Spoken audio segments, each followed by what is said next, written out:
जनाब अली अस्सलाम वालेकुम कहेंगे, एक बार फिर कहेंगे आपको खुश आमदीद टकराओ जीत का में आज सुबह से आपके साथ हैं और बस आखिरी मराइल हैं वर्ल्ड कप के। शुरुआत सुबह जब हमने प्रोग्राम शुरू किया तो डेली मेल की खबर हर जगह फैली हुई थी, हत्ता कि इस हद तक फैली कि भारत के अंदर भी डिस्कस हुई, खाली यहाँ नहीं भारत में भी डिस्कस हुई और उन्होंने उसको कहा जी कि वो ऐसे ही है, वो फेक है, वो तो यूँ है, वो यूँ है। लेकिन बहरहाल अब पूरी दुनिया में डिस्कस हो रहा है, फिर आईसीसी को उस पर वजाहत देना पड़ी। आईसीसी ने वजाहत ये दी है कि जी मेज़बान और क्यूरेटर ने मिलकर हमसे सिफारिश की थी, यानी यहाँ पर खबर आ गई कि सिफारिश की गई थी इंडिया की जानिब से कि पिच नंबर 7 को तब्दील करके 6 कर दें। पिच नंबर 7 पर कब मैचेस हुए थे, न्यू पिच थी और ये पिच नई ही बनी थी। जो 6 थी वो अचानक तब्दीली की वजह से ना तो वो उस तरह तैयार हुई और ना ही उस पर जो पुराने मैचेस का रही सही कसर थी वो हटी। तो ये चीज़ थी बहरहाल, लेकिन इंडिया को ये ज़रूरत लगता नहीं था कि इस तरह की कोई ज़रूरत है। जितना अच्छा इंडिया इस पूरे टूर्नामेंट में खेल रही है, तो पता नहीं क्यों ये फैसला किया और किस वजह से किया। खाम एक कंट्रोवर्सी गले बांध ली और सेमीफाइनल के ऊपर नज़रें डालकर खुद ही खुश हुए जा रहे थे, बाकी लोग उसको शक की निगाह से देख रहे थे। अब पूरी की पूरी जो क्रिकेट लविंग नेशंस हैं वो न्यूजीलैंड को बड़ी शक की निगाह से देख रही हैं और ये सवालात उठ रहे हैं कि न्यूजीलैंड ने इस पर क्यों नहीं सवाल किया, इतनी खामोशी न्यूजीलैंड ने क्यों अपनाई। कम अज़ कम ये तो पूछते भाई ये क्यों कर रहे हो, हमें भी पूछ लो, हमने भी सेमीफाइनल खेलना है, वरना हम रिजवान भाई की तरह अगर अचार बेचने आए हैं तो फिर हम वो बेच लेते जो ये मुझे कहते हैं। इसलिए मैंने कहा तो जी रिजवान हैदर हमारा रेगुलर पैनल और क्रिकेट एक्सपर्ट, काशिफ शबीर हमारा रेगुलर पैनल क्रिकेट एक्सपर्ट, साथ ही साथ थोड़ी देर में हमें डॉक्टर हफीज़ अमान कनाडा से ज्वाइन करेंगे, international umpire, cricket expert, cricket analyst. ले जी रिजवान भाई, कंट्रोवर्सीज अच्छा उधर से ओके, हाँ हाँ हाँ इनको तो बुरा लगेगा ही। कंट्रोवर्सीज शुरू हो रही हैं, कंट्रोवर्सीज के साथ आपका सेमीफाइनल शुरू हुआ, आईसीसी को वजाहत देना पड़ी। अगर इसमें ऐसी कोई बात ना होती तो आईसीसी वजाहत ही ना देता। बिल्कुल सही बात है आपकी।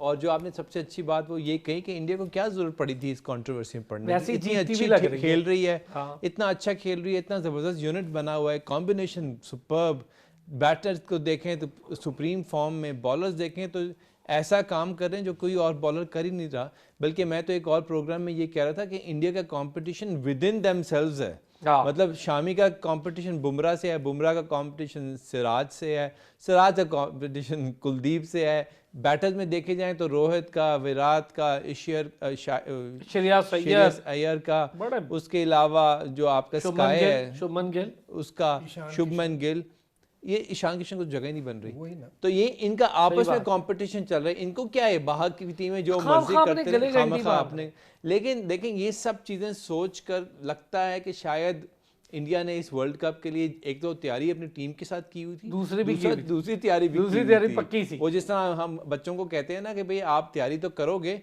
लेकिन साथ साथ दुआ भी करो, तो इन्होंने वो दुआ मोहल्ले में होता था ना, ये लोग बात करें, मुझे ऐसा लगता है मोहल्ले में होता था कि भाईजान इस पिच पे खेलने, एहतियातन इस पे ही ना खेलने जिस पे रोज खेलते हैं। हाँ ये वो, लेकिन नई विकेट का हमेशा अरसलान ये ज़हन में रहता है क्या ये नई विकेट है, कैसा बिहेव करेगी, क्या होगा।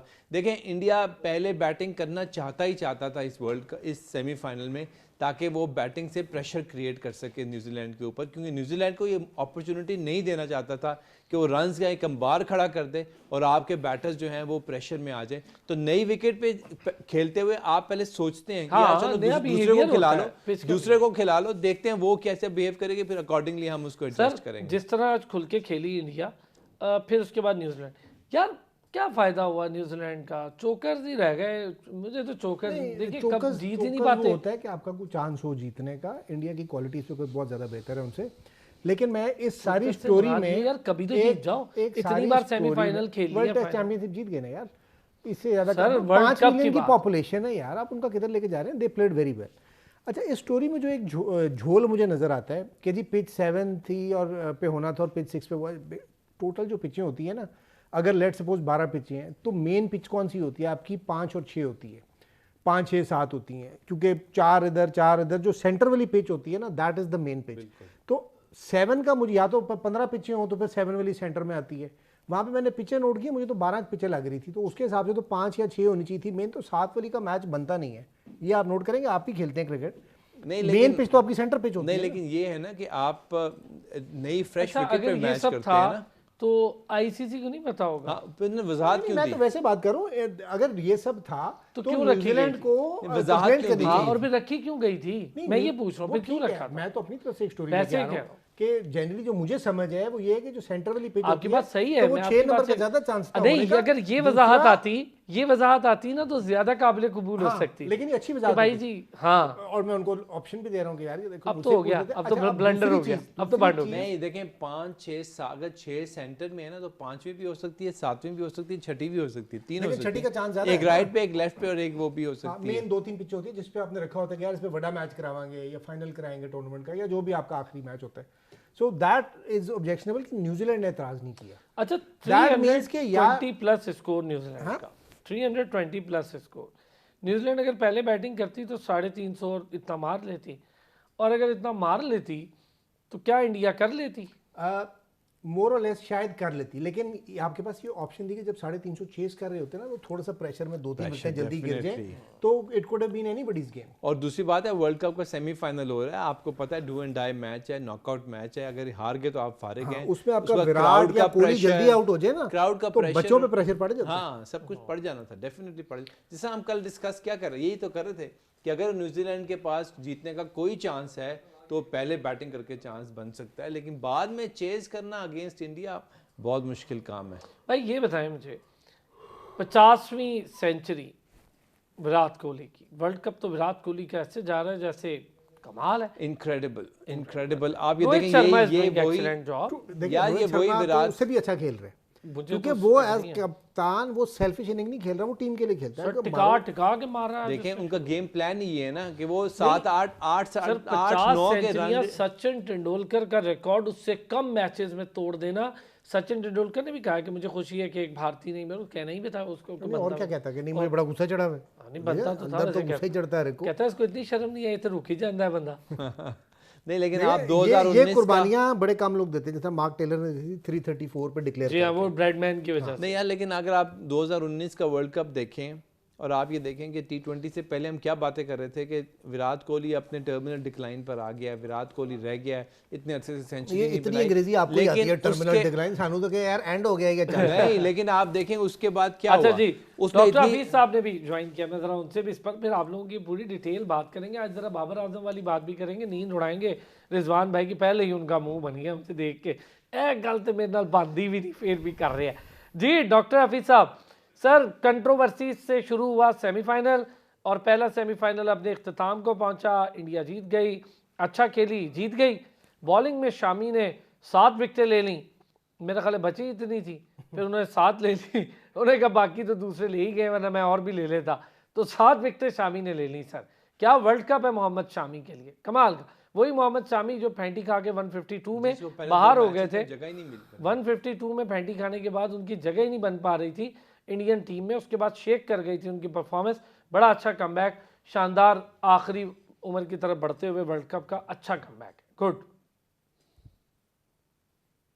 जी मुझे थोड़ी आवाज़ आपकी कम आ रही है, लेकिन मैं क्वेश्चन आपका समझ गया हूँ जी। मोहम्मद शमी जी, और सार भाई बिल्कुल यही बेंच स्ट्रेंथ होती है किसी टीम की कि वो बाहर बैठा है। मुझे वो इफ्तिखार आरिफ याद आ गया कि 12वां खिलाड़ी किसी हादसे और सानहे के जो इंतजार में रहता है, जब उसको मौका मिलता है तो वो ऐसे ही परफॉर्म करता है। That is called as bench strength. ये ना हो कि हम उस बेंच स्ट्रेंथ को अंदर डालने से हमारा उसामा मीर कौन से खुद ही सानेहा बन गया, उसको तो इंतजार नहीं था साने का क्योंकि हमने रखे ही वही हुए थे ना कि जो हमसे बेहतर ना हो, क्योंकि अगर हमसे बेहतर हो गए, वो आ गए और वो वाकई 12वें खिलाड़ी के तौर पर परफॉर्म कर गए, तो फिर हमें वापसी का चांस नहीं मिलेगा। लेकिन यहाँ ये सारा कुछ होने के बावजूद भी जब अगर हार्दिक पांड्या वापस आते हैं तो वो फिर अपने स्पॉट पे वापस आएंगे, ये कॉन्फिडेंस है प्लेयर को हासिल। ये नहीं कि मोहम्मद शमी ने परफॉर्म किया तो हार्दिक पांड्या की जगह खत्म होगी, ऐसा नहीं है। हमारे यहाँ ये बड़ा मसला है कि हर एक को ये डर होता है कि वो परफॉर्म कर गया तो मेरी जगह तो गई, तो इसलिए वो चाहता है कि 50 सेंचुरियां कोहली की पूरी हो गई, और कम मैचेस में यार सचिन तेंदुलकर के मुकाबले में। वैसे तो खैर विराट कोहली वो बहुत कुछ अचीव कर गया जो बड़े बड़े सूरमा अचीव नहीं कर सके, और ये नहीं है कि इस वर्ल्ड कप में ये इंडिया में हो रहा है तो इस वजह से। उसने दुनिया भर में किए हैं स्कोर, दुनिया भर में स्कोर किया, ऐसी कोई बात नहीं है। हर बॉलिंग लाइनअप के खिलाफ किया है, खड़ा हो जाता है मुश्किल सिचुएशन में, ये बहुत बड़ी बात होती है किसी प्लेयर के लिए। सबसे बड़ी बात है अपने आखिरी एरा एंड के मैचेस होंगे मेरा ख्याल है विराट के भी, अब कितना और कितना मैच विनर है, क्या कहते हैं सर? उसमें तो खैर कोई शक ही नहीं है सर, नो डाउट कि वो एरा डिफरेंट था, ये एरा डिफरेंट है। इसको हम मवाजने के तौर पर नहीं देख सकते। इसमें खूबसूरतियां दोनों में मिला के तलाश कर सकते हैं, क्योंकि वो डिफरेंट टाइम था, वहां 100 करना ज्यादा मुश्किल था। ज्यादा बैटिंग जो थे, सॉरी बॉलिंग लाइनअप जो थी वो ज्यादा स्ट्रांग हुआ करती थी। मॉडर्न डे क्रिकेट में चीजें बहुत आसान भी हो, किसी हद तक मुश्किल हुई है तो आसान भी हो गई है, क्योंकि इक्विपमेंट बहुत ज्यादा बेहतर हो गया है। अब आपको ग्राउंड छोटे मिलते हैं, बॉलिंग स्ट्रेंथ वो नहीं है, बॉलर्स बहुत ज्यादा खेलते हैं, जिनकी वजह से वो जल्दी वीयर एंड टीयर उनकी हो जाती है। तो बैट्समैनों की गेम ज्यादा हो गई एज कम्पेयर टू पहले वाले एरा के। तो जो ग्रेट सचिन तेंदुलकर ने किया वो तो खैर ग्रेट है ही है, उसमें कोई शक नहीं। कोहली अभी और भी 10 करेंगे तो फिर भी मुकाबला जब भी होगा तो फिर भी कहीं ना कहीं मेरा ख्याल है कि जो पुराने देखने वाले हैं नाज़रीन शायकीन, वो सचिन को ही ऊपर रखेंगे, वो भी बहुत बड़ा है। अभी तो सर इंटरनेशनल 100 सेंचुरियां करना बहुत बड़ी बात है, अभी तो वहाँ भी जाना है, अभी तो बड़ा लंबा टाइम है उसके पास। लेकिन जी काशिफ शबीर साहब की मुस्कुराहट ये बता रही है कि ब्रेक के बाद आके इन्होंने कुछ कहना है, तो मैंने लेनी है एक छोटी सी ब्रेक, और ब्रेक के बाद वापस आएंगे, ज़रा बात करेंगे बाबर आजम वाले पूरी एपिसोड पर। कप्तानी वो एक नहीं रखना चाहते थे, मुशावरत के बाद उन्होंने कहा ठीक है मैं स्टेप डाउन करता हूँ, आने वाले कैप्टन यानी शान मसूद के साथ भरपूर ताउन करूँगा, अपनी परफॉर्मेंस दूंगा। बाबर आजम से हमें परफॉर्मेंस की उम्मीद हमेशा है, he is a very great player for Pakistan, और मेरा ख्याल है आगे अब ग्रेट्स की तरफ उन्हें जाना है, तो अच्छा हो गया कि कप्तानी का बोझ उनसे हट गया। वापस आते हैं ब्रेक से, इस पर बात करते हैं। वेलकम बैक जी, और बात करेंगे अब ज़रा कैप्टनसी और पीसीबी में बड़ी बड़ी तब्दीलियों पर, फिर ज़रा बात कर लेंगे ऑस्ट्रेलिया और साउथ अफ्रीका पर भी बड़ी बड़ी तब्दीलियां हो गई जी। बाबर आजम को बुलाया गया, लंबी मीटिंग हुई, मीटिंग के अंदर बात की गई कि जी हम चाहते हैं कि आपको रिलीज़ किया जाए वाइट बॉल क्रिकेट से। बाबर आजम ने कहा ठीक है, लेकिन ऑस्ट्रेलिया टूर और उससे आगे हम रेड बॉल के लिए आपको चाह रहे हैं। एक तरफ तो ये हो रहा था, दूसरी तरफ मैंने उसी वक्त ये खबर भी दी थी जब हम लाइव भी जा रहे थे, उससे पहले भी, कि यार शान मसूद को रिलीज़ करके क्यों बुला लिया है पाकिस्तान कप के मैच से, तो ये थोड़ी समझ नहीं आई थी मुझे। तो इसका मतलब था कि चीज़ें तय थी। बाबर आजम ने कह गए थे कि शायद मैं भाई नहीं, मेरा मूड नहीं है, तो मैं देखता हूँ, घर जाके बात करूँगा, सामने शायद ना नहीं कर सके। फिर घर जाके उन्होंने डिस्कस किया और फिर ना की, तो बाबर आजम ने तीनों फॉर्मेट से दस्तबरदारी का ऐलान किया, और उसके बाद अब वो बतौर प्लेयर खेलेंगे। और ऑस्ट्रेलिया के लिए शान मसूद का शायद कैप्टन बनना वैसा ही हो जैसे वाइस कैप्टन बन के आगे थे, मैच मिला नहीं था। अभी भी टीम में आना मुश्किल है, और एकदम से कैप्टन बना दिया जाए, स्ट्रॉन्ग कंटेंडर कह के कि जी डोमेस्टिक में परफॉर्म कर रहा है।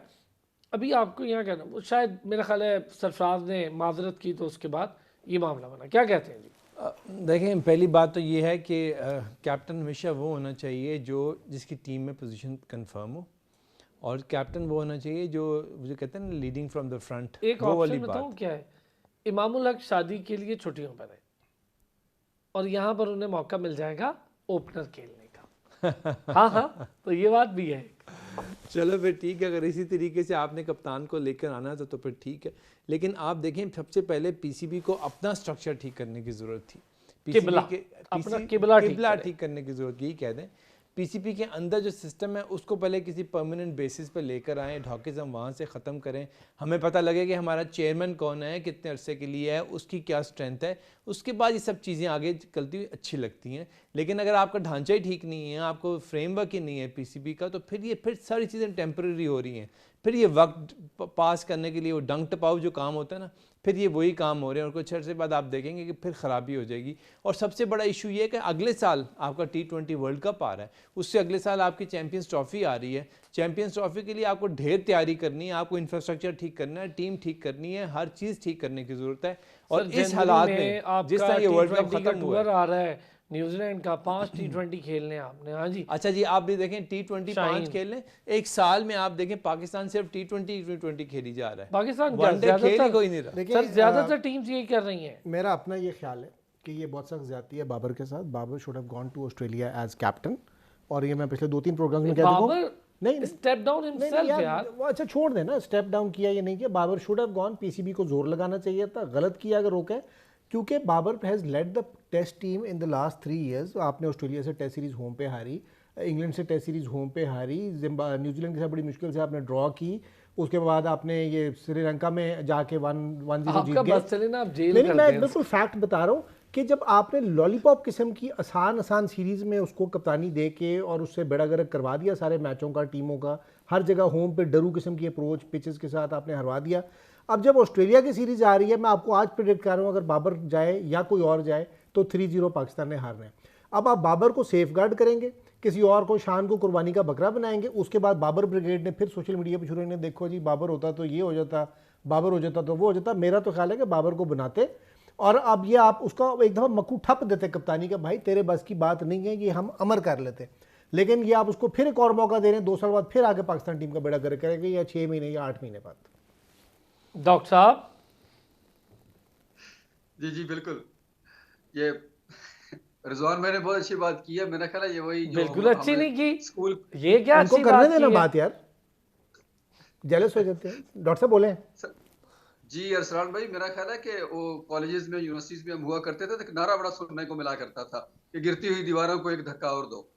तो अगर बाबर को पूरा खत्म करना था तो वो बेस्ट धक्का था कि उसको ऑस्ट्रेलिया भेज देते, तो फिर आखिरी मोहर लग जाती, क्योंकि वहां पर तो बहरहाल किसी ने भी जाना है, उसने हार के ही आना है।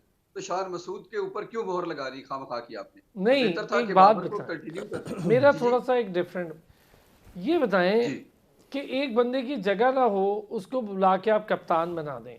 रिजवान के मामलात हैं, वो हमें पता है कि रिजवान अभी अपनी प्लेस भी पक्की नहीं कर पा रहा। Sarfaraz is doing good job और सरफराज की वजह से उसकी अपनी जगह पक्की नहीं है। कैप्टन बनाने का मतलब था कि वो अपनी जगह पक्की कर लेगा और फिर सरफराज को मौका नहीं मिलेगा, तो यहाँ पर इसलिए रिजवान का सोचा नहीं गया। लेकिन रिजवान के अलावा सच सच बताएं, क्या कोई ऑप्शन था आपके पास बाबर और रिजवान को हटा दें कप्तानी का? कोई है टेस्ट के लिए ऑप्शन? सच सच बताइएगा सर, ऐसे ज़बरदस्ती का नाम नहीं जैसे रिजवान भाई लेंगे। अरसलान भाई, मैं तो, आपको याद होगा पिछले प्रोग्राम में बड़ा कैटेगोरिकली ये बात कही थी कि हमारे पास ऑप्शन नहीं है, सिरे से ही नहीं है। T20 क्या, वनडे क्या, टेस्ट क्या, कहीं भी ऑप्शन मारेंगे पूरे 11 में से, बल्कि 18 में से कर ले तो एक ही स्पॉट पक्का है, वो बाबर का है, और तो किसी का भी स्पॉट पक्का नहीं है। तो एग्जैक्टली अब आपने परफॉर्मेंस पे बनाना है, स्पॉट पे बनाना है, या आपने फील पे बनाना है, या आपने पॉलिटिकल प्रेशर पे बनाना है। 3-4 ही हो सकते हैं वजूहात जिसकी वजह पर कैप्टन बनाया जा सकता है। तो उनमें से कोई भी ले लें। हमारे यहाँ अक्सर कप्तान वही बनता है जो बिल्कुल टीम से बाहर बैठा होता है। 90s की भी अगर मिसाल ले लें तो ऐसा ही हुआ था कि वहां भी हम जो बाहर बैठा हुआ उसको हमने उठाया और ला के हमने शाहीन ठीक कैप्टन बनाया T20 का। Sir I don't agree personally, sorry मैं इतनी ब्लंट स्टेटमेंट दे रहा हूं, but I don't agree with that one. इसलिए कि वो इंजरी प्रोन हैं, उनको इंजरी हो सकती है, किसी भी वक्त हो सकती है, अल्लाह ना करे कि हो, लेकिन हो सकती है। और मेरा नहीं ख्याल कि आप T20 की फ्रेंचाइज की बेस पे किसी को कैप्टन बनाएं। That's not a good idea at all. ये जो दो भाई बैठे हैं ना, मैंने कोई 2-1 दिन पहले की बताया कि यार वो जो लाहौर कलंदर्स हैं, उनका तो बयान से ही मुझे लग रहा है कि शाहीन को कैप्टन बनाने जा रहे हैं। उन्होंने तो पूरी सपोर्ट, तो हमारे यहाँ फ्रेंचाइज भी बड़ा अमल दखल कर रही है रिजवान साहब। ये बात देखिए, आप अगर कप्तानी फ्रेंचाइज की बेस पे बना रहे हैं तो उसने 2 साल प्रूव तो किया अपने आप को, आई एग्री विद डॉक्टर साहब। लेकिन मसला ये है कि आपने किसी को तो ऑप्शन देनी है। अब इंग्लैंड ऑस्ट्रेलिया जब भी कोई कप्तान लाते हैं, आप आपने हिट एंड ट्रायल बेसिस पे होता है ना, उसका बेसिक इशू क्या होता है कि वहाँ पे वो उसको काउंटी में कप्तानी करा के देखते हैं। अच्छा, अब तो आप यहाँ पे वो करा नहीं सकते क्योंकि कोई हमारा लोकल खेलता ही नहीं है लीग। सारे हजूर बड़े जब हो जाते हैं प्लेयर तो कहते हैं जी टेस्ट टीम में खेलेंगे, वरना हम मुल्तान प्रीमियर लीग खेलेंगे, लाला मूसा प्रीमियर लीग खेलेंगे, लेकिन हमने डोमेस्टिक क्रिकेट नहीं खेलनी। इससे अग्री कि डोमेस्टिक क्रिकेट, आप कप्तान कहाँ से आइडेंटिफाई करेंगे? आप फर्स्ट क्लास से करते हैं ना। अच्छा, दूसरी बात ये है कि आपको अगर ये क्राइटेरिया रखना है ना कि परमानेंट पोजीशन किसकी है, फिर आपको थोड़ा आउट ऑफ बॉक्स जाना पड़ेगा। आउट ऑफ बॉक्स कैसे जाना पड़ेगा? एक तुक्का मारना पड़ेगा। तुक्का मारने पे साउथ शकील को कप्तान बना दें, जिस तरह स्मिथ को कप्तान बना दिया था, अचानक आया साथ ही कप्तान बना और बड़ा कामयाब साबित हुआ। अब्दुल्ला शफीक को कप्तान बना दे। शायद मेरे ख्याल है अब्दुल्ला शफीक की इस वक्त position as an opener permanent है। साउथ शकील की पोजीशन परमानेंट है जो इसने परफॉर्म किया। आसिफ जो है, मैं सिर्फ 2 चीजें ऐड कर दूं। ये इमाम उल हक, अब पाकिस्तान की दिसंबर जनवरी में ऑस्ट्रेलिया से 3 टेस्ट की सीरीज है, उसके बाद मेरे ख्याल आगे 6 महीने टेस्ट मैच कोई नहीं है।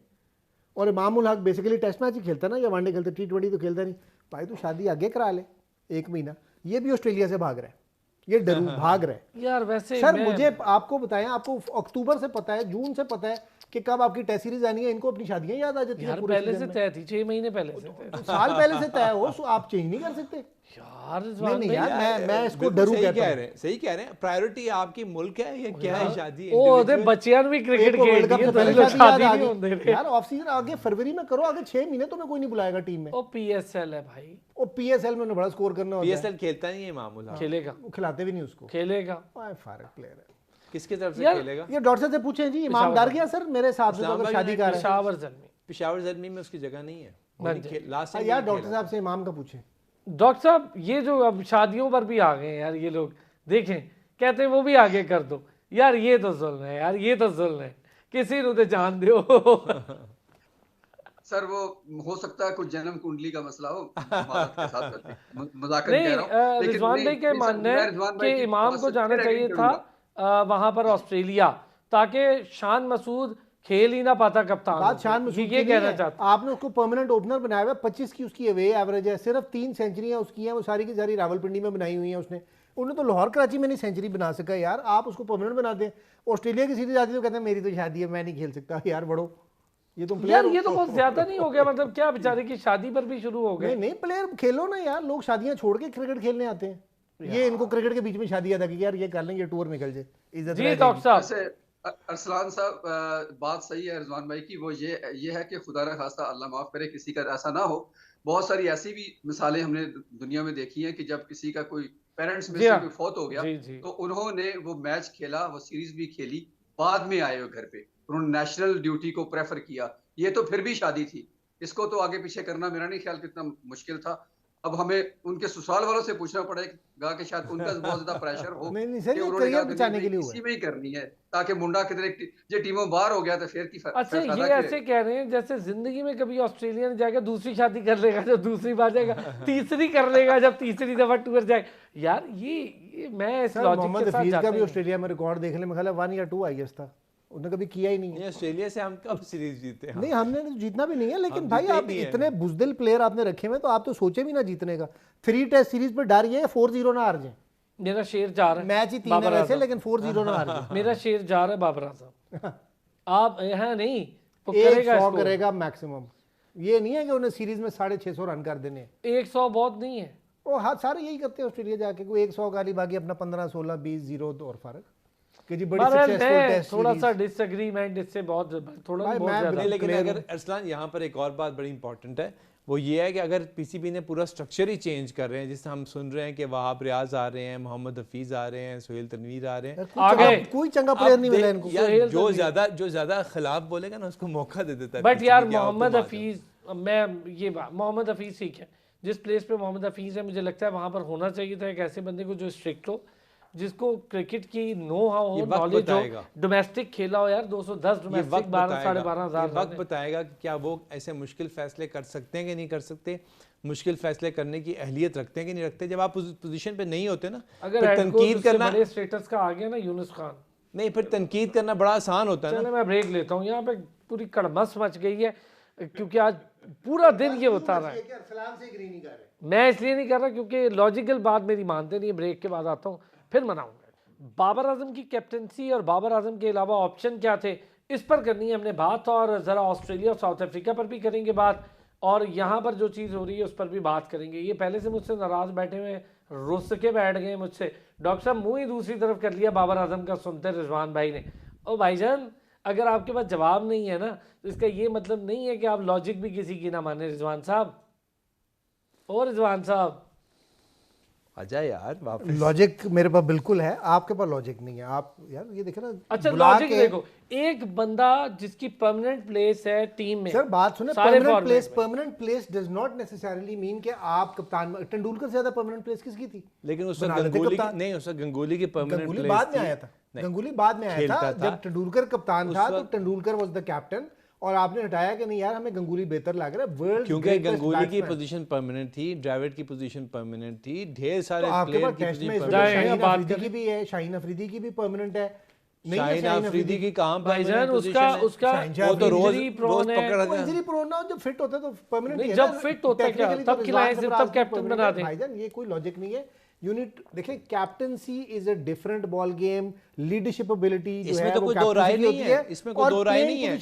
हम सिर्फ ये कह रहे, हम सिर्फ ये नहीं कह रहे कि ये बात गलत कर रहे हैं। नहीं कह रहा, मैं स्टैंडर्ड शान मसूद की पोजीशन जो है चूंकि परमानेंट नहीं है, शान की बात नहीं, मैं तो कह रहा हूं बाबर को लेके जाओ ऑस्ट्रेलिया। अच्छा, वनडे की सीट खाली है, वनडे की सीट डॉक्टर साहब अभी खाली है। वनडे का क्या मैं तो कहता हूं साउथ शकील को कप्तान बना दो यार, अब्दुल्ला शफीक को कप्तान बना दो, एटलीस्ट ऐसों को कप्तान बनाओ, ऑस्ट्रेलिया लेके जाओ, फारिग करो, मक्कू ठप्पो उसका।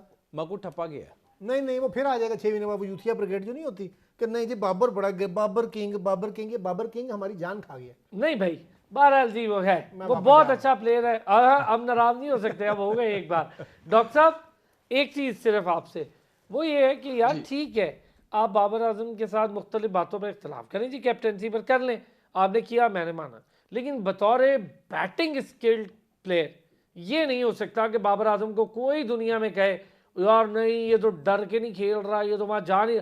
बाबर आजम गया है, इससे पहले परफॉर्म करके आया हुआ है साउथ अफ्रीका जैसे अटैक पे, जहाँ आपकी पूरी टीम बेड़ा गर्क हो गई थी, वहाँ बाबर आजम ने डेल स्टेन की एक बॉल खाने के बाद डेल स्टेन को वो बॉल्स खिलाई थी जो डेल स्टेन ने खुद बाद में कहा कि मुझे नहीं पता था बाबर आजम इस स्किल का प्लेयर है, और उसने कहा कि आने वाले दिनों में ये लड़का बहुत टॉपेस्ट प्लेयर्स में से एक होगा। तो ये खाली वो नहीं कह रहा सर, तो मतलब ये नहीं है कि मैं उसकी बैटिंग स्किल पे भी इनकी बात मान जाऊं, ना मैं नहीं मानता। तो इसमें तो खैर अब मेरा ख्याल है कि ये डिस्क्लेमर देने की तो जरूरत ही नहीं है बार बार कि पहले बाबर पे हम एक पूरी तारीफ करें और उसका 2-4 शेर बोले उसके लिए, और उसके बाद फिर कहें जी उसकी स्किल सेट बहुत अच्छा है, नो डाउट बहुत अच्छा बैट्समैन है, लेकिन यार डॉक्टर साहब आप हैं किसकी तरफ?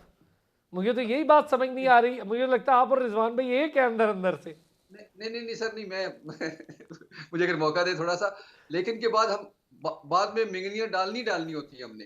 तो मेरा ख्याल वही है कि इस वक्त पाकिस्तान का प्रॉब्लम ही यही है कि स्पॉट किसी का फिक्स नहीं है, किसी का पक्का नहीं है, तो बाबर का एटलीस्ट था तो उसको लेट इट गो करना चाहिए। मुझे उससे पहले बल्कि आप बताइए, आप ज्यादा डोमेस्टिक को भी फॉलो करते हैं, कि क्या बाबर अचानक पाकिस्तान का कप्तान बन गया? वो तो अंडर 19 से कप्तान आ रहा था, अगर उसके अंदर वो कैपेसिटी एबिलिटीज नहीं थी कैप्टनसी वाली, तो अंडर 19 की कैप्टनसी कैसे करके वहां भी वो वर्ल्ड कप खिला के आया था।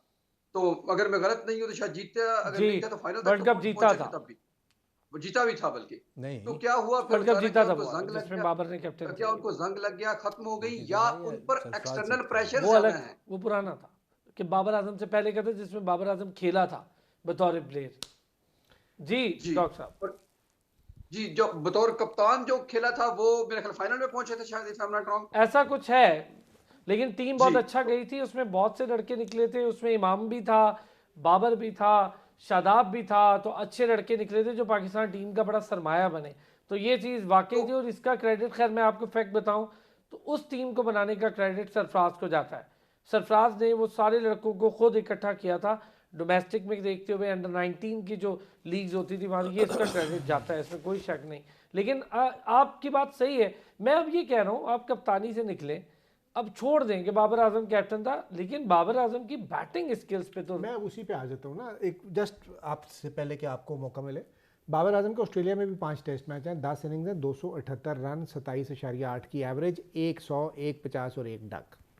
10 मैचेस में जज कर लिया नहीं तो कितनों में करें उसको? 200 मैच दे दें, ऑस्ट्रेलिया में खिलाई जाए हर। अच्छा अभी जा रहा है, 6 महीने बाद भेज अभी जा रहा है, फिर आप कि भाई तू ऑस्ट्रेलिया खेला, चेक करें शायद। मतलब आपका मानना है कि बाबर आजम, मैं ये नहीं कह रहा, मैं ये कह रहा हूँ कि एक Babar is a good batsman, Pakistan team में उससे अच्छा बैट्समैन नहीं है, ये मैं बड़ी दफा कह चुका हूँ। हम कप्तानी पे जब आते हैं ना, क्यों स्टैट्स ले आते हैं? तो मैं तो वैसे बता रहा हूँ कि ऑस्ट्रेलिया में भाई जाते हुए डरते हैं हमारे बैट्समैन। देखें मसला यहाँ हम कप्तानी का डिस्कस करें, हम एज अ बैट्समैन कभी भी उसको क्रिटिसाइज नहीं करते और कोई भी नहीं, लेकिन क्योंकि आप बैटिंग को पंगा लेके आ रहे हैं तो मैंने कहा मैं बता दूं ऑस्ट्रेलिया में प्रॉब्लम ये है कि अगर हमारे पास अच्छा ऑल्टरनेट हो तो फिर ठीक है, होना चाहिए। इसलिए मैं कह रहा हूं जब बनाया जाता है यार, इसलिए तो मैं आपसे कह रहा हूं आप आउट ऑफ बॉक्स ले आए ना, आप अब्दुल्ला शफीक अच्छा, को मुझे ये बताएं, लेकिन इतने कमजोर बंदे को कप्तान ना बनाए जिसको अगली सीरीज में उसकी जगह ही ना बने। उसने 4 डक कर दिए, मैं वही कह रहा हूं, बहुत ज्यादा मोस्ट लाइकली है वो करेगा, गोट बनाया जा रहा है उसको, मोस्ट लाइकली है वो करेगा। उससे प्रॉब्लम क्या होगी? भाई वो बच्चा कप्तानी करता ना सरफराज की तरह दलेरी। सरफराज ने तो कहा था कि नहीं, आप अभी आज काशिफ हो गए, ऑस्ट्रेलिया कप्तान बन के चले जाओ, चला जाएगा, 50 हो गया। बिल्कुल सरफराज क्यों नहीं गया? पाकिस्तान की हिस्ट्री में अच्छा सरफराज क्यों नहीं गया? सरफराज क्यों नहीं गया? सर पता नहीं क्यों नहीं, इसलिए नहीं गया क्योंकि सरफराज को पता है मेरे वैसे ही साल 2 साल रह गए। और दूसरी बात ये कि उसको जिस बुरे तरीके से निकाला था कप्तानी से, अच्छी बात है उसने कैरेक्टर शो किया और वो वापस नहीं आया, क्योंकि वो जो निकालने का तरीका वो भी बहुत गलत था। आप एक ऐसा कैप्टन जो आपको वर्ल्ड चैंपियन बना के लेकर आया, आपने उसको फारिग कर दिया एक सीरीज हारने के बाद। जी डॉक्टर साहब, किसकी बात करनी है सरफराज की? जितना दिल करे सर। बाबर ने एक मैसेज किया है मुझे, मैं आपको पढ़ के सुना दूं? सुना दे। उसने कहा कि ये कहाँ की दोस्ती के बने हैं दोस्त नासे, ये कहाँ की दोस्ती के बने हैं दोस्त नासे, कोई चारा साज होता कोई गम गुसार होता। नहीं है, रिजवान ने कहा कि हमारे दिलों का कप्तान बाबर आजम, और उसके बाद शाहीन ने कहा कि स्किपर आपसे मैंने जो कुछ सीखा मैं उसी चीज को आगे लेके उस नंबर 1 जाने की लेगेसी को आगे लेके बढ़ूंगा। और ये दोनों ने कहा, और दोनों के अलावा शादाब ने भी कहा। इतना आगे निकल के कि मैं बता दूं कि वो दाल के नीचे से ज़ेर निकली हुई थी। ठीक है, ठीक है। ये लगता है पॉलिटिकल तकरीरें सुनते हैं इसलिए इस तरह की बातें कर लेते हैं अब ये ना कर लेते। अच्छा चले, मुझे ये बताएं सर, सुबह मैच मैं तो पीसीबी पे और बात क्या हफीज की, अच्छा चलो नहीं यहाँ रह गया, सुबह मैच ऑस्ट्रेलिया जादू के क्या हफीज, ना ना ना ये एक मिनट है, ये इनको हर चीज पे एतराज है ना, इनको हफीज सही नहीं है डायरेक्टर क्रिकेट क्या। मैं तो हमेशा से कहता हूँ कि वो जो नहीं होता पीछे बैठ के दाद दसने लगे इंज कर लो उसका हफीज बड़ा एक्सपर्ट है, ऐਵੇਂ नहीं प्रोफेसर कहते थे। यार काशिफ भाई क्या है ये? नहीं मेरा ख्याल है बेहतर, इसमें कह रहा हूँ ना कि पूरा स्ट्रक्चर ही चेंज हो रहा है जब पीसीबी का, तो हम उम्मीद करते हैं कि शायद चीज़ें बेहतर हो जाए, लेकिन यार बेहतर चॉइस है या नहीं? हफीज तो मुझे ठीक लगता है, कोई इशू नहीं, मुझे भी अच्छी, लेकिन वहाब रियाज सुहेल तनवीर इनकी समझ सर सुहेल तनवीर आ गया, वहाब देखते हैं आता नहीं आता, लेकिन मुलाकात ऐसे नहीं हुई, कोई तो रीजन है। में मुलाकात नहीं होती यार, मैं समझता हूँ मोहम्मद वसीम बहुत अच्छा सिलेक्टर था, वो तो नहीं आ रहा, उसको निकालना वो गलती थी। रमीज राजा एज अ चेयरमैन पीसीबी बहुत अच्छा था, वो भी निकालना गलती यार फारग आदमी था, मैं पिचें ऐसी बना दूंगा, मैं पिचें ऐसी बना दूंगा, आपने उसको एक साल दिया, तो सर बात सुने, एक साल दिया, पहले अजीब आपने काम किया, आपका टेन्योर तो पूरा हो जाने देते, फिर उसके बाद उसको ब्लेम करते हैं यार। पहले सीजन उसने कहा कि मुझे मिड सीजन मिली है पिचें, क्योंकि मार्च अप्रैल में तैयार होती हैं, तो मैं नहीं कर सका, सीजन में नहीं था, तो इसलिए ऐसी पिचें हम ऑस्ट्रेलिया से हार गए और अगले साल आप इंग्लैंड से हार गए। अच्छा, पिचों का पूरा मौका। ठीक है डॉक्टर साहब, इसी में एडअप कुछ करना चाहें? यही रमीज राजा से लेके जो भी हिस्ट्री हमारी, हफीज ठीक है बेहतर बंदा है, मुझे लगता है कि डायरेक्टर क्रिकेट के तौर पे, और एक तो वो जुड़ा हुआ है अभी तक उन लड़कों के साथ जो डोमेस्टिक खेल रहे हैं, फिर वो स्ट्रिक्ट बात भी करता है, बड़ी स्ट्रेट फॉरवर्ड बात करता है। अरसान भाई, ये मेरा नहीं ख्याल कि ये इस चीज प्रॉब्लम ये है कि कौन सा बंदा आ गया, मसला ये है कि एक तो टेन्योर उसका कुछ हो कि हाँ साल करना है, 6 महीने करना है, वो अपने को पॉलिसीज लेके आए, और सेकेंडली प्रॉब्लम ये है कि हमारी जेडी क्या है, जॉब डिस्क्रिप्शन है क्या, डायरेक्टर का क्या काम है। अचानक एक सीट, अगर वो मतलब कि अगर जब वो पहले भी थे टेक्निकल कमेटी में, तो वो इन्फ्लुएंस कर रहे थे सिलेक्शन को, जो उनकी फील्ड नहीं थी। तो मेरा ख्याल है कि यहाँ हमें मसला यही है कि डायरेक्टर बन के उनकी क्या जॉब डिस्क्रिप्शन होगी मुझे नहीं मालूम। अगर वो सिलेक्शन में भी कहेंगे कि इसको होना चाहिए, इसको नहीं होना चाहिए, डोमेस्टिक में ये खेलना चाहिए, अगर वो वन मैन शो चलाने की कोशिश करेंगे, जैसे मिकी आर्थर डायरेक्टर थे लेकिन वो कोच भी थे, अब समझ नहीं आ रही थी कि ब्रैडबर्न कोच है कि मिकी आर्थर कोच है, तो ये इतनी ज्यादा मतलब वो है मिक्स एंड मैच की, समझ नहीं आती कि किसकी क्या जॉब है एक्चुअली। तो अगर हफीज की जॉब क्लियर होगी कि हाँ उन्होंने क्या करना है और वो उसी के साथ स्टिक रहेंगे, बाउंड्रीज बना के, लिमिटेशंस प्रॉब्लम ये है डॉक्टर साहब कि जेडी बनाने वाले जो ना उनको भी अपनी पोजीशन का नहीं पता, नौकरी पर आ गए और मुझे पता ही नहीं उसे कराना क्या है, तो फायदा। रिजवान हैदर साहब बहुत शुक्रिया, काशिफ शबीर साहब बहुत शुक्रिया, डॉक्टर हफीज अमान साहब बहुत शुक्रिया। सुबह 12:30 बजे होती है आपसे मुलाकात, अब तो ऑस्ट्रेलिया और साउथ अफ्रीका की बात सुबह ही करेंगे, इन्होंने मुझे करने नहीं थी, ये लोग हैं वो। चलें, सुबह आपसे मुलाकात होती है।